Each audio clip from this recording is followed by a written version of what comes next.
यहां गोरी आए, गजनी आए और बाबर आए। गोरी आए, गजनी आए और बाबर आए, तीनों लुटेरे के तौर पर आए ना?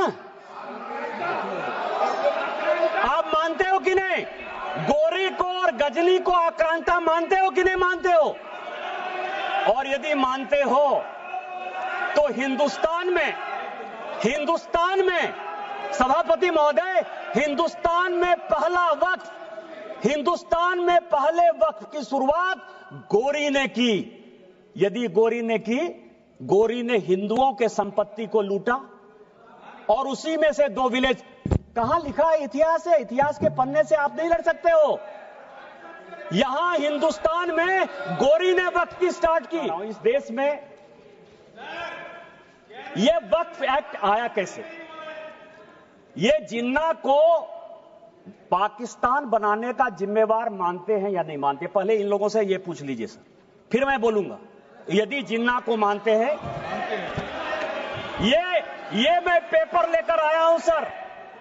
1910 में कांग्रेस पार्टी ने मुंबई से एक रिजर्व सीट जो मुस्लिम की गई, उससे जिन्ना को मेंबर ऑफ पार्लियामेंट बनाया और उन्होंने 1911 में मुसलमान वक्फ बोर्ड बनाया। ये प्राइवेट आदमी ने बनाया, जिन्ना ने बनाया, जिसने पाकिस्तान बनाया और आज फिर वक्फ के नाम पर ये इस देश का बंटवारा करना चाहते हैं। पहला वक्फ मोहम्मद साहब को जिसने किया वो ज्यूज था, वो यहूदी था चेयरमैन सर, और उसका नाम मुखेरक था। उसने अपने 7 बगीचे मदीना में मोहम्मद साहब को गिफ्ट किए। वो ऊद के मैदान में मारा गया और उसके बाद मोहम्मद साहब ने उसकी प्रॉपर्टी को जब्त करके पहला चैरिटेबल वक्फ स्टार्ट किया। यदि मुसलमानों ने पहला वक्फ नहीं किया, यदि मुसलमानों ने, मैं ऑन रिकॉर्ड कर रहा हूं इमरान मसूद, यदि मुसलमानों ने वक्फ स्टार्ट नहीं किया तो मोहम्मद साहब के सिद्धांत के खिलाफ जाकर आप हिंदुओं को कैसे रोक सकते हो? ये मैं कोर्ट का आदेश लेकर आया हूं, एमपी वक्फ बोर्ड वर्सेस शुभम शाह, और ये 2007 का ऑर्डर है।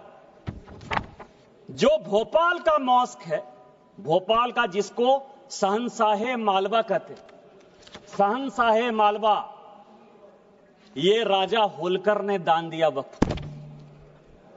हिंदू दान दे बहुत अच्छा, यहूदी दान दे बहुत अच्छा, लेकिन वक्फ बोर्ड में मुसलमान को छोड़कर कोई दूसरा कैसे हो गया? हिंदू ने दिया। मैं उस पे आ रहा हूं। तो मेरा यह कहना है, ये जितने लोगों ने कहा है उन्होंने पूरे दुनिया को झूठ बोला है। यदि वक्फ जियो ने स्टार्ट किया, यदि वक्फ की संपत्ति हिंदुस्तान में राजा महाराजाओं ने दी, तो किसी कीमत पर आप उसको, हिंदुओं को क्यों नहीं मेंबर बनाओगे?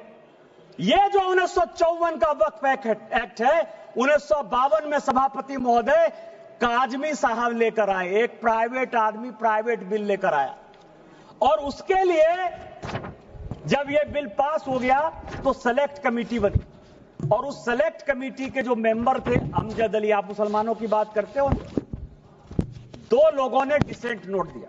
एक का नाम था मोहनलाल सक्सेना और दूसरे का नाम था अमजद अली। उन दोनों ने कहा, सब कागज लेकर आया हूं, कि अगेंस्ट द कॉन्स्टिट्यूशन है, अगेंस्ट द आर्टिकल 14-15 है, अगेंस्ट द कॉन्स्टिट्यूशन का जो आर्टिकल 25 है उसका वायलेशन है। लेकिन कांग्रेस मुसलमानों के अपीजमेंट की पॉलिटिक्स के कारण इस बिल को पास कराना चाहती थी, और यह प्राइवेट मेंबर बिल के तौर पर एक वक्त बिल आया। क्या आप गैर सरकारी बिल को जो है सरकारी बिल बनाकर इतने दिनों तक मुसलमानों के लिए एक अधिकार की बात करोगे? किस तरह की राजनीति कर रहे हो आप? आपको यह धर्म की बात करते हैं सर।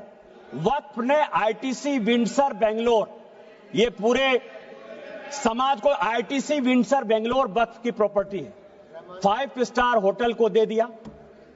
वहां जो है सुअर लोग खाते हैं। किस वक्त की बात करते हो? किस वक्त की बात करते हो? 12,000 किराया देता है, 50,000 किराया देता है। यहां ताज मानसिंह है सर, एनडीएमसी की प्रॉपर्टी है। 150 करोड़ रुपया साल में ताज भारत सरकार को देती है। और बेंगलोर में वक्त की प्रॉपर्टी आईटीसी विंडसर केवल 50,000 रुपया महीना में जो है अपना व्यापार चलाती है और सुअर खिलाती है लोगों को। किस तरह की बात करते हो? यही कानून तुम लागू करना चाहते हो?